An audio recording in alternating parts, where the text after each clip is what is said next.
Alden, it's your update. Yung congrats kay Alden. Yung wagi siya sa 11 Eduk Circle Awards bilang Most Influential Celebrity of the Year.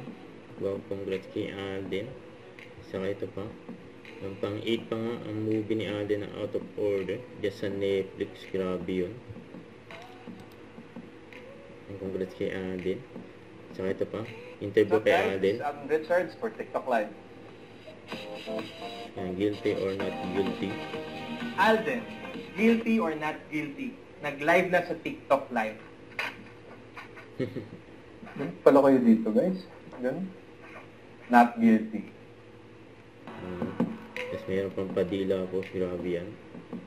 May reaction ni Alden. Inabangan niya in full interview ni Alden. So ito pang yan, nakarang ganap ni Alden. Yung kasama niya si Miss Tracy. Saka nagpunta siya dyan sa Casa Bella. Yan, kasama niya dyan sila Christopher Martin. Saka pinsan niya si Ate April. Saka ito pa yung mga IG story ni Alden. Sarap pa nga ng food, oh. Yan, ang cute pa nga, oh. Mukhang na-miss niya yung mga alaga niyang dog, yun, oh. Don't forget, subscribe, click the notification bell for more update. This is Richard Reaction Vlog. Stay tuned for more videos. See ya.